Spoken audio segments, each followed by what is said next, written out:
ପରମ ପ୍ରେମମୟ ଶ୍ରୀ ଶ୍ରୀ ଠାକୁର ଅନୁକୂଳଚନ୍ଦ୍ରଙ୍କର ସ୍ୱହସ୍ତ ଲିଖିତ ସତ୍ୟାନୁସରଣ ଗ୍ରନ୍ଥ ପାଠ। ଏହା ଖୁବ୍ ହିଁ ସତ୍ୟ କଥା ଯେ ମନରେ ଯେତେବେଳେ ହିଁ ଅପରର ଦୋଷ ଦେଖିବାର ପ୍ରବୃତ୍ତି ଆସିଛି, ସେତେବେଳେ ସେହି ଦୋଷ ନିଜ ଭିତରେ ଆସି ବସା ବାନ୍ଧିଛି। ତତ୍କ୍ଷଣାତ୍ କାଳବିଳମ୍ବ ନ କରି ସେହି ପାପ ବୃତ୍ତିକୁ ଭାଙ୍ଗି ଚୂରି ଅଳେଇ ସଫା କରିଦେଲେ ଯାଇ ନିସ୍ତାର, ନଚେତ୍ ସବୁ ନଷ୍ଟ ହୋଇଯିବ। ତୁମର ନଜର ଯଦି ଅନ୍ୟର କେବଳ କୁ ହିଁ ଦେଖେ, ତେବେ ତୁମେ କେବେ ହେଲେ କାହାରିକୁ ଭଲ ପାଇପାରିବ ନାହିଁ। ଆଉ ଯିଏ ସତ୍ ଦେଖିପାରେ ନା, ସେ କଦାପି ସତ୍ ହୁଏ ନାହିଁ। ତୁମର ମନ ଯେତେ ନିର୍ମଳ ହେବ, ତୁମର ଚକ୍ଷୁ ସେତେ ନିର୍ମଳ ହେବ, ଆଉ ଜଗତଟା ତୁମ ନିକଟରେ ନିର୍ମଳ ହୋଇ ଭାସି ଉଠିବ।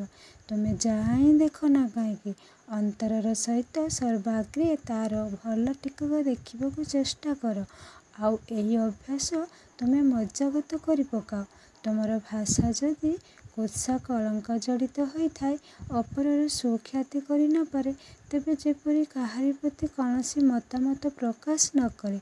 ଆଉ ମନେ ମନେ ତୁମେ ନିଜ ସ୍ୱଭାବକୁ ଘୃଣା କରିବାକୁ ଚେଷ୍ଟା କର ଏବଂ ଭବିଷ୍ୟତରେ କୁତ୍ସା ନରକ ତ୍ୟାଗ କରିବାକୁ ଦୃଢ଼ ପ୍ରତିଜ୍ଞ ହୁଅ।